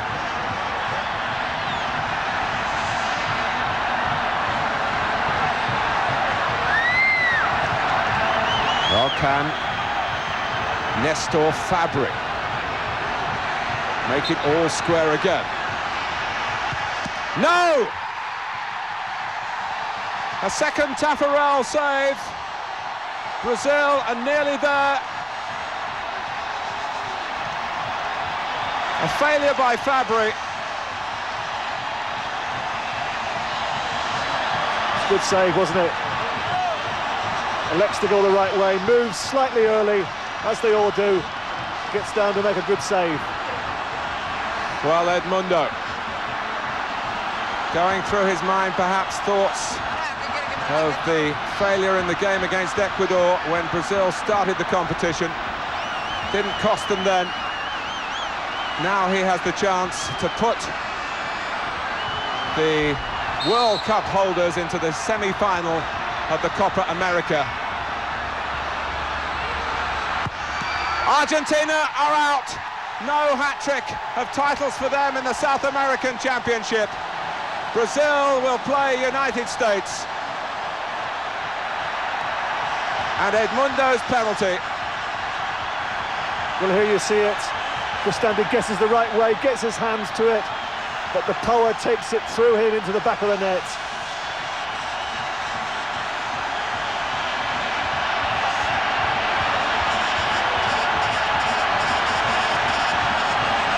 Brazil have knocked out Argentina and gained revenge for two previous setbacks in those tournaments won by Argentina in '93 and '91.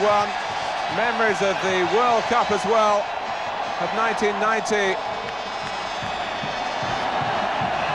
But my goodness, they've done it the hard way here, and they got to the penalty shootout in a most controversial manner with a goal that shouldn't have been allowed, but having been asked to take penalties, they took them better than Argentina. And Edmundo, who's never far from the headlines, has sealed it here to Brazilian jubilation. Much more a home fixture this, of course, for them than for Argentina.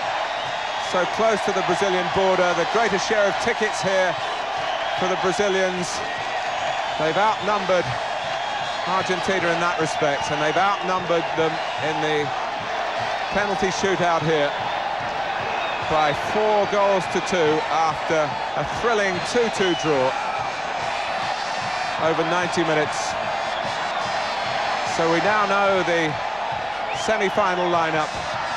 Colombia will take on the hosts Uruguay, and Brazil have a rematch against the United States, shades of last year, and also shades of last year as well, on July the 17th, a successful penalty shootout, as they had to win the World Cup. They've done it here by the same route in the Copa America quarter-final. Thanks very much to Trevor Francis and Martin Tyler. High drama, and so much for Phil Thompson and Mark Lawrenson to reflect on when we come back. Incrível Zagallo, que continua sem perder nenhuma partida para a equipe sul-americana. É bonita a festa brasileira. Mais uma vez nos pênaltis. Roberto Carlos, que fez grande partida, faz aí a festa. O Brasil se despede da fronteira. O Brasil se vestiu do espírito do gaúcho da fronteira, porque ele é formado assim, no clima frio, nas dificuldades. Dunga, ele vai repetir aí o gesto que ele fez na Copa. Repare, você se lembra um ano, ele parte e bate. Quando a bola entra, a vibração dele é a mesma daquela da Copa. O soco no ar, os 3 socos em sequência. O grito rasgado de um valente que é o símbolo da força da seleção brasileira. Aí, Dunga, o capitão, todos os jogadores, Zagallo. Você continua firme, Zagallo. Não tem voz, mas comemora. O Brasil vence a Argentina. E como é bom vencer a Argentina. É bom vencer a Colômbia, é bom vencer o Equador, é bom vencer o Peru. Será bom vencer os Estados Unidos. Será ótimo chegar a uma final, quem sabe, com o Uruguai. Será maravilhoso conquistar a Copa América. Mas é bom demais ganhar da Argentina. Ainda mais nos pênaltis, depois de estar perdendo e ter chegado a essa vitória. Que beleza, Tafarel. 2 pênaltis em sequência para acabar logo com o moral do time argentino. E para você curtir de novo, Edmundo, uma fera no jogo. Fez o gol, lutou, foi um leão na marcação, fora até das suas características. E eu me lembro que hoje, conversando com o Arnaldo Santiago, chefe da delegação brasileira, ele disse: fiz a cabeça do Edmundo. Ele não vai dar pancada, ele não vai ser expulso, ele vai lutar o jogo inteiro e vai mostrar que tem condições de estar na seleção. Daí o Edmundo fez o gol, bateu o pênalti da consagração. A Argentina, daqui, volta para Buenos Aires. O Brasil, daqui, vai para sua nova sede em Punta del Este. E o Brasil espera os Estados Unidos na quinta-feira. Está aberto o caminho, gente, para que o Brasil possa finalmente conquistar um título sul-americano fora de casa. Esse foi daquele de arrebentar o coração. Valeu demais. Valeu, Brasil. Cobertura completa. A sequência agora no Jornal da Globo. Vale a festa brasileira nos pênaltis. Vamos ficar com essa imagem final bonita aqui, ó. Tafarel, que defesa. Cai com ela, Tafarel. O Brasil está classificado e a Argentina vai embora. Brasil e Estados Unidos na próxima quinta-feira.